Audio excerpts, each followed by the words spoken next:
Shalimar Jewelry inaugural offer. Flat 9% VA on gold ornaments, 12,500 off on purchase of 1 kg silver.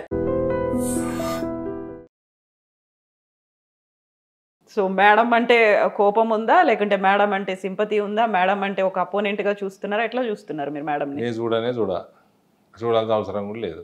మీరు topic ఎత్తిన కాబట్టి మాట్లాడుతున్నారు. కాకపోతే అప్పుడు పర్సనల్ అటాక్స్ అయ్యాయి చాలా వరకు. అంటూ బీఆర్ఎస్ లీడర్ కంటే కూడా వ్యక్తిగతంగానే ఒకరినొకరు డి అంటే డి అనేది, ఒక తూతూ మేమే అనేది ఉంటుంది చూడండి, అది ఎందుకు పర్సనల్గానే అయ్యాయి? నేను ఎప్పుడు దుర్భాషలు ఆడినట్టయితే నాకు గుర్తులేదు. నేను ఎప్పుడు ఏమనలే ఆమెని. మీ ఐ డ్రీమ్ ఇంటర్వ్యూలోనే ఒకసారి ఒకటి రిమైండ్ చేస్తా. కరప్షన్ గురించి చర్చ వచ్చింది. తర్వాత వచ్చే ఎన్నికల్లో ఏమవుతుందన్న ప్రశ్నకి మరీ డీటెయిల్డ్గా అడిగితే నేనేం జ్యోతిషం చెప్పను, నాకు రాదని చెప్పిన. టక్కని నాకు గుర్తొచ్చింది ఏంటంటే, రామచిలక జ్యోతిషం ఉంటుంది కదా, కేజీలో పట్టుకొస్తారు. వస్తే చిలుక బయటకు వస్తుందా? ఒక కార్డు తీస్తుంది, ఒక కార్డు తీస్తుంది, బయటకు వచ్చి కార్డు తీయాలా? డోర్ తీయంగానే వస్తుందా బయటికి? పిలుస్తారు కదా, రమ్మంటారు కదా. రమ్మంటారు, వస్తుందా? రాదు. జేబుల నుంచి నోటు తీసి పెడితే వస్తుంది. ఓకే. ఆనాడు అప్పుడు ఉన్న ఎంపీ కూడా పైసలు ఇవ్వండి ఏం పని చేయలేదు అన్నట్టు అంటే కోపం వస్తే ఎట్లనండి? అంటే డి శ్రీనివాస్ని సస్పెండ్ చేయమని లెటర్ రాసింది. ఈ చిలతక్క జ్యోతిష కోపం మీద డి శ్రీనివాస్ని. డి శ్రీనివాసు అట్లా పార్టీకి మోసం చేసేటోడే కాదు, ఆయన వ్యక్తిత్వమే కాదు. ప్రజలందరికీ కోపం వచ్చింది. అందులో దుర్భాషలు ఆడింది, లెటర్లో అహంకారం. ఏమైంది? ప్రజలకు కోపం వచ్చింది. దానికి వాళ్ళ ఎమ్మెల్యేలను తిట్టుకునేందుకు? నువ్వు చేసుకున్న ఘనకార్యాలు ఇవి. అదే అహంకారం వాళ్ళ అన్నకు ఉన్నది. వీళ్ళిద్దరు అహంకారంతో అయ్యను ముంచిండ్రు. కథం పార్టీ మొత్తం నాశనమైంది. ఇంకా రానున్న కాలంలో ఇంకా నాశనం అవుతుంది చూడండి మీరు. అందులో ఇలా ఆమెనే సస్పెండ్ అయింది. అక్కడున్న దయ్యాలు ఎవరన్నా మీరు అనుకుంటున్నారు? ఏ దయ్యాలు? అందరు దయ్యాలే అలా. పార్టీలో కుటుంబంలో ఎవరున్నారు? అందరు దయ్యాలు పట్టినట్టే ఉన్నారు. లేదా ఆ దోపిడీ ఏంది, ఆ కథ ఏంది, ఆ వ్యవహారం ఏంది, అహంకారం ఏంది, కళ్ళునెత్తికెక్కుడేంది, ఆ కొవ్వేంది, ఆ వ్యవహారికం ఏంది ఆ రోజు ప్రభుత్వంలో ఉన్నప్పుడు. సో కుటుంబాన్ని విచ్ఛిన్నం చేశారు. వాళ్ళేమో అట్లుండే, వీళ్ళేమో మనదిన పాము లేక అన్నారు. ఏం పని లేదు. ముఖ్యమంత్రి ఏమో ప్రతి 3 రోజులకు ఒకసారి మా దగ్గర పైసలు లేవు ఎట్లా నడపాలని అడుగుతాడు. ఎలక్షన్ల ముందు అడగనుంటి. మరి ఎలక్షన్లు అయ్యి 2 సంవత్సరాలు అయినాక పైసలు లేవు ఎట్లా నడపాలని అని ప్రజలను అడిగితే ప్రజలు ఎట్లా చెప్తారండి? ఆరోగ్యశ్రీ బంధు. సో ఇట్లాంటి పరిస్థితుల్లో బీజేపీ చేయాల్సినంతగా పోరాటం చెయ్యట్లేదు, ఇంకా స్ట్రాంగ్గా చేయాలి, మోర్ లౌడ్ వాయిస్తో. మా జాగాలో మేము అన్నీ గెలుస్తాం, మేము పోరాడుతున్నాము, మేము ఆల్టర్నేట్గా ఎమర్జ్ అయినాము, మేము గెలుస్తాము, జడ్పీ చైర్మన్ గెలుస్తాము, లోకల్ బాడీస్ గెలుస్తాము, ఈసారి అసెంబ్లీ సీట్లు పెరుగుతాయి, పార్లమెంట్ ఓట్లు ఇంకా పెరుగుతాయి. మా జాగా మేము చేస్తున్నాం. ఎన్ని వస్తాయి అనుకుంటున్నారు ఈసారి మీరు ఓవరాల్ అసెంబ్లీ అండ్ పార్లమెంట్? నా జాగా అంటే నా పార్లమెంట్ నియోజకవర్గం. I'm asking about Telangana, entire Telangana. మన జ్యోతిషం తెలియదు నాకు. ఓకే. నేను పని చేసిన నేను ఏదైనా సబ్జెక్టు పరీక్ష ఉంటే ఆ సబ్జెక్ట్ చదువుకొని రాస్తా. ఆ సబ్జెక్ట్లో ఏమైనా నాకు ఆ మార్కులు కాదండి, నాకు నేను నా సబ్జెక్టు నిజామాబాద్ పార్లమెంటు, నేను అది చెప్తా. దాని పరీక్ష రాస్తా, నాకు ఎన్ని మార్కులు వస్తే ముందే చెప్తా. నిజామాబాద్ పార్లమెంట్లో ఎమ్మెల్యేలు ఒడగొట్టినరు 2019 కవితని అని మీరు అన్నారు కదా, ఆమె అన్నదో ఎవరన్నారు మీరు అడిగారు కదా. నేను నామినేషన్ వేసిన రోజు తెలుసు నేను 1,10,20,000తో గెలుస్తా అని. రైతులు ఓట్లు తీసుకుపోయినారు కాబట్టి నా మార్జిన్ తగ్గింది. The day I filed nomination I knew I was winning by 1.1-1.2 lakh votes. I won by 73,000 votes because vote split అయింది. ఆ స్ప్లిట్ అవ్వడానికి కారణమే అక్కడ ఉన్నటువంటి రైతులు అంతమంది. వాళ్ళ ఎమోషన్, వాళ్ళ బాధ, వాళ్ళ అప్పటికి 35 సంవత్సరాల నుంచి కొట్లాడుతున్నారు. ఓకే, దానికి ఒక రీజన్ ఉంది, కానీ దాని ఇంపాక్ట్ నా మార్జిన్ మీద పడ్డది.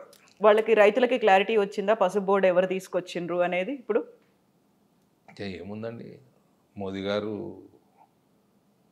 గారు ఇచ్చిండ్రు, ఏడీ తెచ్చిండ్రు, సింపుల్. దాంట్లో ఏమున్నది? ఏడీ మీద కోపం అయితే ఏం లేదు కదా. ఇప్పుడు అసంతృప్తి, నా మీద అసంతృప్తి ఉంటే నా పార్టీ కోట్లు ఎందుకు వేస్తారు? నాకెందుకు కోట్లు వేస్తారు? కాకపోతే ఫస్ట్ టైంలో ఉండిందా వాళ్ళే, అందుకే అంతమంది వచ్చి ఇండిపెండెంట్గా పోటీలో దిగినరు. అప్పుడు నా మీదే కోపం లేకుండా వాళ్ళకి టీఆర్ఎస్ మీద కోపం. Okay, then coming to that point, తెలంగాణకి సంబంధించి ఒకవేళ చెప్పాలి అంటే ఎంత చెప్తారు మీరు? ఇక్కడ ప్రభుత్వం అల్కాగా తీసుకురావచ్చు, తెస్తలేమంటే మాదే తప్పు. ఏం చేయాలి? తప్పు చేయొద్దు. ఏం తప్పులు చేస్తుండ్రు? ఓట్లు వేస్తలేరు కదా, మీరు చేస్తున్నది తప్పు అన్నట్టే. ఓట్లు వేయాలంటే ఏం చేయాలి? ఓట్లు వేస్తున్నారు అంటే మీరు చేస్తున్నది ఒప్పు అన్నట్టే. ఏం చేయాలి? మీరు నిజామాబాద్లో చేసింది కాపీ పేస్ట్ చేసుకోండి, స్టడీ చేసుకోండి, కాపీ పేస్ట్ చేసుకోండి, ఎంటైర్ తెలంగాణ చేసుకోండి, తప్పేముంది? What about 7 MPs? వాళ్ళు కూడా are they not following? Madam, you're asking about state government. Exactly. You're asking don't then okay, only Nizamabad అనుకున్నాం, అక్కడ ఉన్నటువంటి 8 అసెంబ్లీ సెగ్మెంట్లు అనుకున్నాం, మొత్తం దాన్ని ది స్టేట్ వ్యాప్తంగా తీసుకురావాలి అంటే చేసుకోవాలండి. మేము చేసుకున్నాం అక్కడ హోంవర్క్, మేము యాజిటేషన్లు చేసినాము, టీఆర్ఎస్ ప్రభుత్వం ఆనాడు వాళ్ళతో కొట్లాడినాము, ప్రతిదీ అగ్రెసివ్గా కొట్లాడినాము, ప్రతి చోట క్యాండిడేట్లు తయారు చేసుకున్నాము, జాయినింగ్ చేయించుకున్నాము, ప్రజల్లో విశ్వాసం కల్పించుకున్నాము, 30% ఓటు సాధించుకున్నాము. కాంగ్రెస్ ఓటు బీఆర్ఎస్కి బీజేపీకి అన్నిటికీ సమానంగా వచ్చింది. నేను ఒక చోట నిలబడాల్సింది, నేను అక్కడ వదిలేసిన పోయిన పార్టీ కోసం ఇంకో దగ్గరికి, అక్కడ పోయి కూడా చాలా మటుకు ఇది దీని మీద కొంచెం దృష్టి పెట్టుకోవాలా. ఎన్జిఓలు కానీ పార్టీ కానీ వేరే వాళ్ళు కానీ అక్కడ పోయి రూపాయి ఖర్చు పెట్టలేదు నేను. ఎక్కడ? మా అసెంబ్లీ నియోజకవర్గం, నేను ఎక్కడైతే నిలబడి కొరుట్లలో 62,000 ఓట్లు వచ్చినాయి. మీకు ఇక్కడ ఉన్న ఖర్చు ఎంత? 30-40 కోట్లకు తక్కువ ఎమ్మెల్యేకి అయితే లేదు. 1000 రూపాయలు వంచుతారు, 500 వంచుతారు, 1500 వంచుతారు, డెస్పరేషన్ ఉంటే 2000 వంచుతారు. దీని ఖర్చు ఎక్కడికి పోతుంది? 80 కోట్లు, 70 కోట్లు, 50 కోట్లు. ఇవి మళ్ళీ ఎట్లా పూడ్చాలా? కరప్షన్ చేయాలా?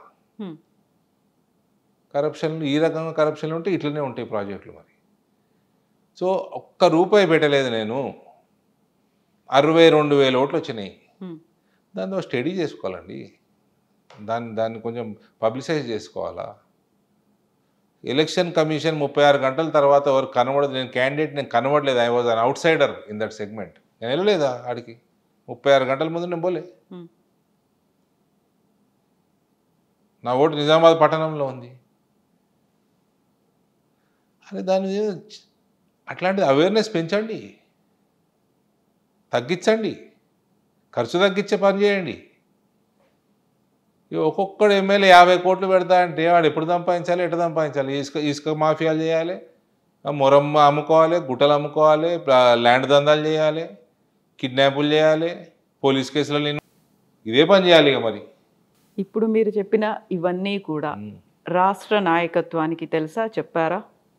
ఏం చెయ్యాలి, ఏం జరుగుతోంది, ఏం జరగాలి? చెప్పేదేముంది? They should pick it up.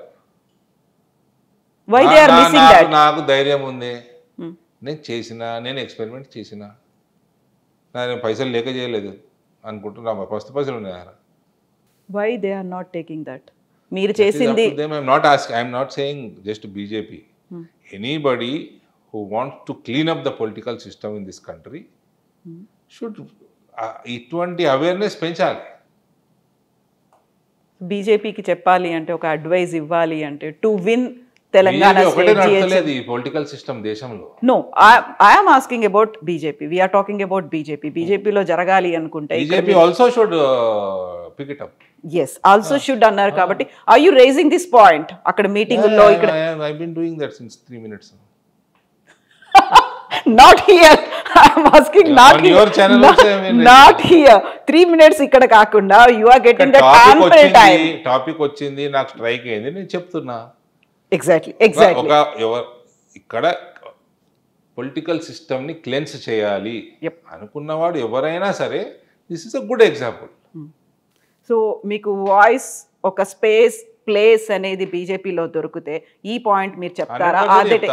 తీసుకున్నారా? ఆల్రెడీ చెప్పారా? చెప్తున్నారా? తోటి పని లేదు ఓటు సాధించడానికి అని. దానికి కొరుట్ల అసెంబ్లీ ఎలక్షన్ ఇది కదా. సో ఆల్రెడీ చెప్పారా? ఈ సజెషన్ ఏమన్నా ఇచ్చారా? టేక్ దిస్, ఫాలో దిస్ అనేది అట్లా ఏమన్నా? తీసుకోవాలండి. ఓపెన్ డొమైన్ లో ఉంది కదా. చాలా మంది మాట్లాడారు ఆ రోజు ఎలక్షన్లు అయినా కొద్ది రోజులు చాలా మంది మాట్లాడారు. బట్ అయిపోయినాయి. ఇప్పుడు మళ్ళీ 3 ఏళ్ళు ఉన్నాయి ఎలక్షన్స్ రావడానికి. ఒకవేళ మళ్ళీ ఏదన్నా అవుతే మధ్యలోనే కమిషన్ కూడా పికప్ చేయాలి. BJP election commission's responsibility to cleanse electioneering system in this country. Okay. BJP also, Congress also, any political party. Okay. ఎప్పుడు వెళ్ళిండ్రు మీరు? When was the last time మీరు బీజేపీ ఆఫీస్కి వెళ్ళింది హైదరాబాద్లో? నేను డైరీ మెయింటైన్ చేయాలి, పోతాం, మీటింగ్లో ఉంటే పోతాము. ఓకే. చాలా తక్కువ కనిపిస్తున్నారు మీరు అక్కడ అని. నేను నిజామాబాద్లో ఉంటానమ్మా, ఢిల్లీలో ఉంటా సగము, నిజామాబాద్లో ఉంటా, హైదరాబాద్లో ఉంటా. మాకు party office Nizamabad party office అంటే మొన్న పోయిన వారం కూడా పోయినా. ఓకే. పార్టీ ఆఫీస్ నాంపల్లి వాళ్ళని కొంచెం టచ్ మీ నాట్ లాగా ఉంటున్నారా? కొద్దిగా డిస్టెన్స్. నాంపల్లి పార్టీ ఆఫీస్ కి నిజామాబాద్ పార్టీ డిఫరెన్స్ వేరే పార్టీ? ఇది కేంద్రం. నాకు ఎక్కడ పార్టీ ఉంటే అక్కడికి పోతా. కేంద్ర పార్టీ ఆఫీస్ కార్యాలయానికి రమ్మంటే పోతా. ఓన్లీ అడిగితే మాత్రమే మీరు అడిగితే కాదండి, మన అక్కడ పని ఉంటే పోతాము, పని లేకుండా అడిగితే. అంటే ఇప్పుడు మీరు ఇచ్చినటువంటి ఒక సజెషన్, నిజామాబాద్ లో ఏ ఫార్ములా అయితే ఫాలో అయ్యారు, టాపిక్ వచ్చింది చెప్పిన. ఓకే. ఇంట్రెస్ట్ ఉంటే తీసుకోండి, ఇంట్రెస్ట్ ఉన్న వాళ్ళు.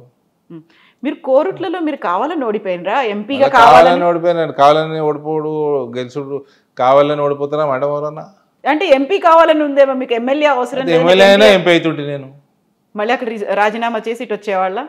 ఈడ గెలిచినాక అక్కడ రాజీనామా చేస్తుంటే అక్కడ ధైర్యంగా లెట్ మీ ఎక్స్పెరిమెంట్. మా ఇన్ఛార్జ్ జనరల్ సెక్రటరీ ఒకరోజు అన్నాడు నాతోటి, మా సునీల్ బన్సల్ అన్నాడు, ఈడ ఖర్చు బాగా ఎక్కువ, ఉత్తరప్రదేశ్లో 50 లక్షల్లో అయిపోతుంది, ఇక్కడ ఇంత అవుతుంది, అంత అవుతుంది, ఇన్ని కోట్లు అవుతుంది, అన్ని కోట్లు అవుతున్నాయి అన్నాడు. నాకు ఆ రోజు బుద్ధి పుట్టింది, నేను ఎక్స్పెరిమెంట్ చేసినండి. నాకు ధైర్యం ఎక్కువ, నేను చేసిన. చెప్పిండ్రా సురేష్ బన్సల్ గారికి ఇది? సునీల్ బన్సల్ సునీల్ బన్సల్ గారికి చెప్పినట్టు నా రోజుల్లో. Hope they will take this. They should take it up. నా గొప్పతనం నాదని కాదు, ఇది ఒక స్వచ్ఛ భారత్ అభియాన్ లాగా ఎలక్షన్ ప్రాసెస్ కూడా స్వచ్ఛంగా చేసుకోవాలి. సో చేసుకుంటే పరిపాలన స్వచ్ఛంగా అవుతుంది, కరప్షన్ తగ్గుతుంది. ఏడి ఏమన్నా కేంద్ర ఇక్కడ రాష్ట్ర నాయకత్వానికి టచ్ మీ నాట్ లాగా డిస్టెన్స్ ఏమన్నా మెయింటైన్ చేస్తున్నారా లేదా? ఓన్లీ నిజామాబాద్. రామచంద్రరావుకి మన నిజామాబాద్ పిలిచి గట్టిగా అలుముకున్నా, టచ్ మీ నాట్ ఎట్లయితుంది?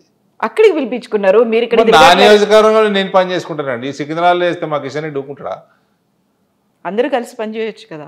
ఆయన పిలిస్తే పోతాం, ఆయన నియోజకవర్గం. నా నియోజకవర్గంలో నేను పిలిస్తే ఆయన వస్తాడు. ఓకే. ఎవరు ఇష్టం ఉన్నట్టు వాళ్ళు తిరగలేరు కదా, పార్టీ డిసిప్లినే. అప్పుడు మన రాష్ట్రానికి ప్రెసిడెంట్ కావాలి అనుకున్నప్పుడు ఏడీ పేరు కూడా వినిపించింది, ఆయన కూడా అవుతాడు వినిపిస్తే. కానీ వినిపించింది, రాలేదు, అసంతృప్తి. అయితే అసంతృప్తి ఏమన్నా? అసంతృప్తి లేకున్నా మీ ఇంటర్వ్యూ అసంతృప్తితో చేసినట్టు నేను చాలాసార్లు చెప్పిన, మీరు నవ్వుతూ కనిపించింది ఈసారి. ఇప్పుడు అది పాసిఫై అయిపోతుంది కదా, ఒక over the period of time అది పాసిఫై అవుతుంది కదా. ఏం లేదండి అట్లా. ఓకే.